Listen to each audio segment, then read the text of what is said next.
पिछले लेक्चर में हमने चैप्टर नंबर 6 कंप्लीट किया। क्या था chapter number 6? Lines and angles, बराबर है।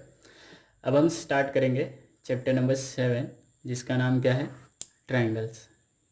जिसका नाम क्या है? ट्रायंगल्स। इसमें कुछ रिडक्शन है, तो वो रिडक्शंस को मैं नहीं पढ़ाऊँगा, बराबर है। तो मैं आपको बताते जाऊँगा कि क्या क्या रिड्यूस हुआ है, क्या क्या नहीं हुआ है, ठीक है। चलो, तो क्या लिखा है देखो, ट्रायंगल। ट्रायंगल का डेफिनेशन क्या होता है? ट्रायंगल का डेफिनेशन बहुत इजी है। A polygon having 3 sides, a polygon having 3 sides is known as triangle। क्या? पॉलीगॉन हैविंग कितना साइड? 3 साइड। अब polygon having 3 side is known as triangle. कोई भी आपको पूछे कि ट्रायंगल क्या होता है, तो आप क्या बोलेंगे? Polygon having 3 sides is known as triangle. तो आपको नेक्स्ट क्वेश्चन करेगा कि ये पॉलीगॉन क्या होता है ना। नेक्स्ट क्वेश्चन क्या आएगा कि ये पॉलीगॉन क्या होता है। तो पॉलीगॉन क्या होता है? Polygon is a figure found by 3 और मोर साइड्स, है ना। क्या बोलोगे? Polygon is a closed figure और फिगर फॉर्म्ड बाय 3 और मोर लाइन्स। तो जो आपका पॉलीगॉन है उसमें सबसे कम साइड वाला पॉलीगॉन जो है वो कौन सा है? ट्रायंगल। ट्रायंगल के बाद आता है आपका क्वाड्रिलेटरल, फिर पेंटागन, बराबर है, हेक्सागन। ये सब क्या हो जाएगा आपका? ये सब भी क्या है? पॉलीगॉन है। लेकिन सबसे जो छोटा पॉलीगॉन है वो क्या है? ट्रायंगल है। तो अब polygon having 3 sides is known as triangle. अब ट्रायंगल दिखता कैसा है? किसी ने देखा है ट्रायंगल? सर देखा है सर, क्या पूछ रहे हो सर। तो ये क्या है? ट्रायंगल। कोई बता सकता है ट्रायंगल में टोटल कितने पार्ट्स हैं? मैं बताता हूँ। देख, ट्रायंगल में टोटल 6 पार्ट होते हैं। कितने? 6 पार्ट। जैसे मेरे पास ABC, ट्रायंगल का नाम क्या है? ABC। अच्छा बताओ, इसमें कितनी साइड्स हैं? साइड्स कितनी, कोई बताएगा? 1 2 3। तो ट्रायंगल में टोटल कितनी साइड्स है? 3। अरे वाह। अब कोई बताएगा इसमें कितने एंगल्स और वर्टाइसेस हैं? है कोई? 1 2 3। कितने हैं? 3। तो 3 साइड और 3 एंगल, तो टोटल कितने पार्ट्स हो गए? ट्रायंगल में 6 पार्ट। टोटल कितने पार्ट हो गए? 6 पार्ट। अब एक और क्वेश्चन है ना, आपको डायगोनल्स पता है क्या होता है? डायगोनल्स क्या होता है? कोई बताएगा ट्रायंगल में कितने डायगोनल है? यहाँ पे ट्रायंगल में कितने डायगोनल है? किसी को दिख रहा है? नहीं ना। तो ट्रायंगल में जो नंबर ऑफ डायगोनल्स होते हैं वो होता है 0। कितना? 0। ट्रायंगल में जो नंबर ऑफ डायगोनल्स है वो कितने हैं? 0। आया समझ में? ठीक।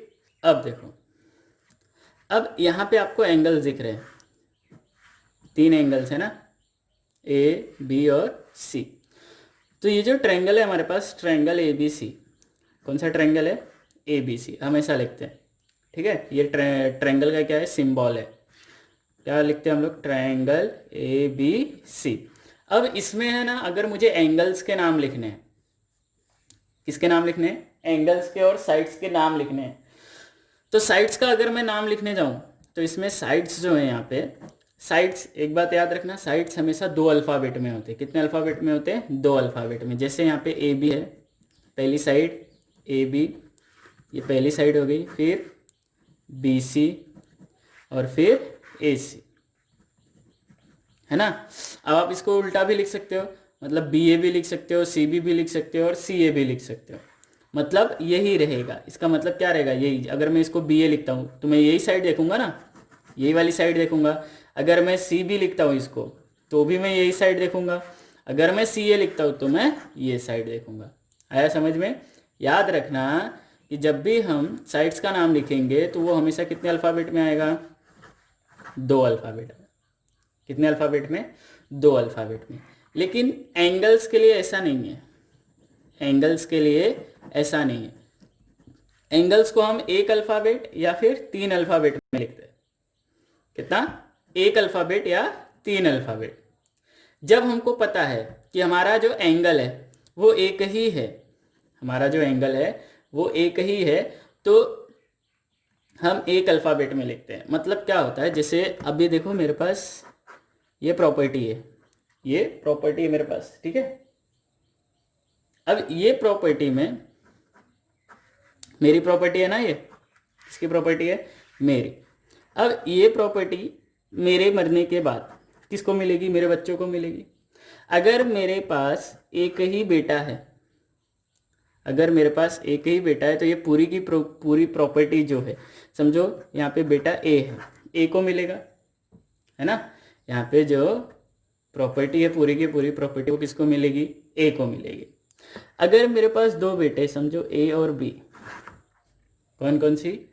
ए और बी, दो बेटे हैं, तो इसको मुझे दो पार्ट में डिवाइड करना पड़ेगा। ये ए का हो जाएगा, ये बी का हो जाएगा। तो ये जो पूरी प्रॉपर्टी है, मैं यहाँ पे सिर्फ ए को, ए की प्रॉपर्टी है ऐसा नहीं बोल सकता ना। ए की प्रॉपर्टी है लेकिन दो लोगों की है, तो इसमें ए है और बी है। तो वैसे जब भी हमारा जो एंगल है वो डिवाइडेड नहीं होएगा तो उसको हम एक ही अल्फ़ाबेट में लिखते हैं तो चलता है। जब हमारा एंगल डिवाइडेड होता है तो कौन सा एंगल, कौन क्या क्या नाम है, वो बताने के लिए हम एंगल का नाम कितने अल्फ़ाबेट में लिखते हैं? 3 अल्फ़ाबेट में। वो कैसे मैं बताता हूँ। जैसे यहाँ पे मेरे पास ट्रायंगल है ए बी सी, कौन सा ट्रायंगल है? A B C. यहाँ पे एंगल डिवाइडेड है क्या? नहीं ना। ए अपना अकेला है, बी अपना अकेला है, सी अपना अकेला है। तो इसको मैं लिख सकता हूँ angle A, angle B, angle C, ऐसा लिख सकता हूँ। आया समझ में? अब वर्टेक्स तो यहाँ पे क्या क्या है? ए बी और सी ही है। वर्टेक्स यहाँ पे क्या है? ए बी और सी ही है। तो यहाँ पे मैं जब एंगल्स का नाम लिखता हूँ, जब मैं 3 अल्फ़ाबेट में लिखूंगा तो मैं क्या लिखूंगा? A B C. क्या लिखूंगा? Angle A B C. फिर मैं लिखूंगा एंगल ए सी बी। क्या लिखूंगा? Angle A C B. और फिर लिखूंगा मैं एंगल बी ए सी। यहाँ पे 3 एंगल लिखा मैंने वापस से। अब याद रखना कि जब भी हम एंगल लिखते हैं ना, तो जो वर्टेक्स, जिस एंगल के बारे में बात कर रहे हैं, जिस वर्टेक्स के बारे में बात कर रहे हैं हम लोग, वो एंगल हमेशा कहाँ आना चाहिए? वो अल्फ़ाबेट कहाँ आना चाहिए? हमेशा मिडल में। वो अल्फ़ाबेट हमेशा कहाँ आना चाहिए? मिडल में। आया समझ में? अब देखो, अब ये ऐसा हम लोग क्यों लिखते हैं? 3 अल्फ़ाबेट में क्यों लिखते हैं? जैसे मेरे पास ये एंगल है, एंगल ए बी सी, है ना, ये एंगल है। अब अगर मैं यहाँ पे एंगल देख रहा हूँ तो मेरे पास एक ही एंगल है ना, एक ही एंगल दिख रहा है। ये जो एंगल है ये डिवाइडेड नहीं है। इंटीरियर पार्ट का जो एंगल है हमारा, ये इतना, ये डिवाइडेड नहीं है। तो इसको मैं डायरेक्ट एंगल बी भी लिख सकता हूँ, क्योंकि एंगल कहाँ बन रहा है? बी पे। तो ये बी क्या हो जाएगा? वर्टेक्स हो जाएगा। लेकिन अगर यही यहाँ पे मैं एक और लाइन खींचता हूँ, ये बन गया मेरा डी। क्या बन गया? ये डी बन गया। अब देख रहे हो यहाँ पे एक तो ये एंगल बन रहा है, एक तो ये एंगल बन रहा है ना। अब दोनों का वर्टेक्स जो है, दोनों का वर्टेक्स बी है ना, क्योंकि दोनों में कहाँ पे एंगल बन रहा है? बी पे बन रहा है। तो अगर मुझे ये वाला एंगल बताना है तो मैं डायरेक्ट बोलूंगा एंगल बी। तो मुझे क्या समझ में आएगा? मैं तो ये भी चूज कर सकता हूँ, फिर मैं ये वाला एंगल भी चूज कर सकता हूँ ना। तो इसलिए जब भी एंगल डिवाइडेड होता है तो हम एंगल का नाम 3 अल्फ़ाबेट में लिखते हैं। कैसे? जैसे वर्टेक्स हमेशा बी रहेगा, ए बी डी लिखा मैंने। कौन सा एंगल? A B D. और जो दूसरा एंगल आएगा वो डी बी सी आएगा। कौन सा एंगल? D B C. ये दो एंगल दिखा, दोनों का वर्टेक्स क्या है? बी। लेकिन जब मैं 3 अल्फ़ाबेट में लिखता हूं तो यहाँ पे ए बी डी है ना, ए बी डी। तो ए बी डी मतलब सिर्फ इतना हो गया, ए बी डी मतलब सिर्फ इतना, और डी बी सी मतलब सिर्फ इतना, डी बी सी मतलब सिर्फ इतना। आया समझ में? तो इसलिए हम एंगल्स का नाम जो है वो एक अल्फ़ाबेट में भी लिखते हैं और 3 अल्फ़ाबेट में लिखते हैं। एक अल्फ़ाबेट में कब लिखते हैं? जब हमको एंगल क्लियरली पता होता है कि हाँ यही एंगल है। और 3 अल्फ़ाबेट में कब आता है? जब हमको एंगल क्लियर नहीं होता है, एंगल डिवाइडेड होता है, कोई एक प्रॉपर्टी के 2 या 3 हिस्सेदार हैं। आया समझ में? तब क्या होता है? हम क्या यूज़ करते हैं? एंगल का नाम 3 अल्फ़ाबेट में लिखते हैं। अब नेक्स्ट टॉपिक है आपका types of triangles. Next topic क्या है आपका? Types of triangles. ठीक है, अब देखो क्या बोल रहा है। On the basis of sides. किसके बेसिस पे? साइड्स के बेसिस पे। तो सबसे पहला जो है टाइप, वो कौन सा टाइप है? Equilateral triangle. इक्वी मतलब हो गया इक्वल, लेटरल मतलब हो गया साइड्स, है ना। जब किसी ट्राइंगल में तीनों साइड्स क्या होते हैं? इक्वल। किसी ट्राइंगल में तीनों साइड्स क्या होते हैं? इक्वल। तो वो जो ट्राइंगल होता है वो कौन सा ट्राइंगल होता है? Equilateral triangle. कौन सा ट्राइंगल होएगा? Equilateral triangle. मतलब ए बी, बी सी, ए सी तीनों आपस में क्या है? इक्वल। तीनों साइड्स क्या है? इक्वल। इसको हम कौन सा ट्रायंगल बोलेंगे? Equilateral triangle. इक्वी मतलब इक्वल, लेटरल मतलब साइड्स। तो जो जिस ट्रायंगल में सारी साइड्स क्या होती हैं? इक्वल होती हैं, उसको हम कौन सा ट्रायंगल बोलते हैं? Equilateral triangles. आया समझ में? फिर आइसोसेलेस ट्रायंगल। आइसोसेलेस ट्रायंगल होता है जिस ट्रायंगल में दो साइड इक्वल होती हैं। कितनी साइड? दो साइड इक्वल होती हैं। P Q R. तो आपका जो पी क्यू इक्वल है वो किसके इक्वल है? पी आर के। पी क्यू किसके इक्वल है? पी आर के। तो जब किसी ट्रायंगल में दो साइड्स इक्वल होती है तो उसको हम कौन सा ट्रायंगल बोलते हैं? Isosceles triangle. कौन सा ट्रायंगल बोलते हैं? Isosceles triangle. अब आता है स्केलिन ट्रायंगल। कौन सा? स्केलिन। स्केलिन में कोई भी दो साइड इक्वल नहीं होती। कोई भी दो साइड इक्वल नहीं होती मतलब कोई साइड इक्वल नहीं है। आया समझ में? कोई भी दो साइड इक्वल नहीं है मतलब यहां पे कोई भी साइड इक्वल नहीं है। ठीक, इसका मेजर 3 है, इसका 4 है, इसका 5 है। तो ये जो ट्रायंगल है इस ट्रायंगल को हम कौन सा ट्रायंगल बोलेंगे? Scalene triangle. तो ऑन द बेसिस ऑफ क्या बोला है? On the basis of sides. कितने ट्रायंगल है हमारे पास? इक्विलेटरल ट्रायंगल, आइसोसेलेस ट्रायंगल और स्केलिन ट्रायंगल।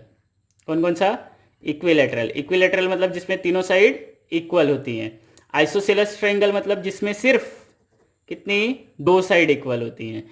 स्केलिन मतलब जिसमें एक भी साइड इक्वल नहीं होती है। उस ट्रायंगल को हम कौन सा ट्रायंगल बोलेंगे?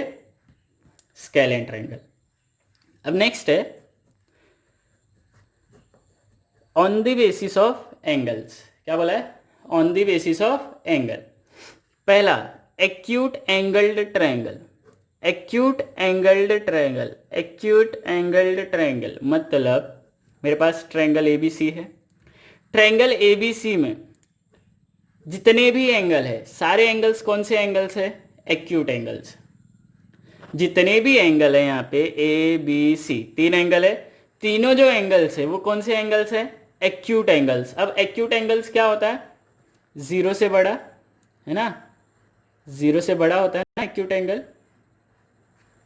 इस साइड आएगा एक्यूट। यहाँ पे अगर मैं लिखता हूँ एक्यूट एंगल तो इसका मुंह जो है ये घूम जाएगा। एक्यूट एंगल जो है वो क्या होएगा? जीरो से बड़ा होएगा और किससे छोटा होएगा पता है? 90 से। किससे छोटा होएगा? 90 से, है ना। एक्यूट एंगल जो है आपसे वो क्या होएगा? आपका जीरो से बड़ा है। जीरो से क्या है? बड़ा है और 90 से क्या है? छोटा है। तो वो एक्यूट एंगल होता है। मतलब जिस ट्रायंगल में सारे एंगल्स 90 डिग्री से कम होंगे वो कौन सा होएगा? Acute angled triangle. वो ट्रायंगल कौन सा होएगा? Acute angled triangle. अब नेक्स्ट आता है आपका obtuse angled triangle. Obtuse angled triangle. Obtuse angle triangle क्या होएगा? जिस ट्रायंगल में कोई एक एंगल, जब ट्रायंगल में कोई एक एंगल मोर देन कितना होता है? 90 डिग्री। मोर देन 90, है ना। More than 90 degree but less than 180 degree. 90 से ज़्यादा और 180 से कम होता है कोई भी एक एंगल, है ना, कोई भी एक एंगल 90 से ज़्यादा होता है 180 से कम होता है तो उसको हम कौन सा एंगल बोलेंगे, कौन सा एंगल ट्रायंगल बोलेंगे, उसको हम ऑब्ट्यूज एंगल ट्रायंगल। फिर नेक्स्ट जो है वो आपका राइट एंगल्ड ट्रायंगल। जब किसी भी ट्रायंगल में कोई एक एंगल कितना होता है 90 डिग्री। जब किसी भी ट्रायंगल में कोई एक एंगल कितना होता है 90 डिग्री, तो वो जो एंगल होता है वो कौन सा एंगल होता है, राइट एंगल्ड ट्रायंगल। कौन सा एंगल होएगा, कौन सा एंगल 90 डिग्री ना, तो वो कौन सा ट्रायंगल बनेगा, राइट एंगल्ड ट्रायंगल। आया समझ में। अब नेक्स्ट है आपका इक्वी एंगुलर ट्रायंगल। क्या है, इक्वी एंगुलर ट्रायंगल। जब ट्रायंगल में तीनों एंगल का मेजर सेम होता है। जब किसी ट्रायंगल में तीनों एंगल का मेजर सेम होता है, सेम मतलब इक्वल, है ना, ये भी 60, ये भी 60, ये भी 60, है ना, तो तीनों जो एंगल हो गए क्या हो गए 60 60 60। तो ये जो ट्रायंगल होएगा इस ट्रायंगल को हम क्या बोलेंगे, इक्वी मतलब इक्वल, एंगुलर मतलब एंगल। जिस ट्रायंगल में सारे एंगल्स क्या हो इक्वल हो, उस ट्रायंगल को हम कौन सा ट्रायंगल बोलेंगे, इक्वी एंगुलर ट्रायंगल। कौन सा, इक्वी एंगुलर ट्रायंगल। आया समझ में। अब ये जो इक्विलैटरल ट्रायंगल है ना, इक्विलैटरल, अगर वो इक्वी एंगुलर है ना तो भी हम इसको कौन सा ट्रायंगल बोलते हैं, इक्विलैटरल ट्रायंगल ही बोलते हैं, बराबर है ना, कौन सा, इक्विलैटरल ट्रायंगल। अब होता क्या है कि किसी ट्रायंगल में ना, जैसे यहाँ पे तीनों एंगल इक्वल थे, अब किसी ट्रायंगल में क्या होता है कि दो एंगल इक्वल है, क्या, दो एंगल इक्वल है। जैसे ए बी सी है तो इसमें बी और सी जो एंगल है ये दोनों एंगल्स क्या हैं, इक्वल। जब दो एंगल इक्वल होते हैं तो ये भी कौन सा एंगल होता है, कौन सा ट्रायंगल होता है, आइसोसेलेस ट्रायंगल। कौन सा, आइसोसेलेस ट्रायंगल। जब दो एंगल भी इक्वल होता है तो ये कौन सा ट्रायंगल होता है, आइसोसेलेस ट्रायंगल, है ना। तो ये जो इक्विलैटरल है इसमें तीनों एंगल इक्वल होते हैं। नॉर्मली अगर इक्विलैटरल ट्रायंगल बोला गया तो तीनों साइड और तीनों एंगल क्या होता है, इक्वल। तीनों साइड और तीनों एंगल क्या होता है, इक्वल। और जब आइसोसेलेस बोला गया तो दो साइड और दो एंगल क्या होते हैं, इक्वल। आया समझ में। तो इंट्रोडक्शन आज यहीं पे ख़त्म करते हैं हम लोग। नेक्स्ट लेक्चर से हम लोग स्टार्ट करेंगे जो आपके टेक्स्ट बुक में दिया है वो, ठीक है। कोई डाउट है इसमें तो आप पूछ सकते हो।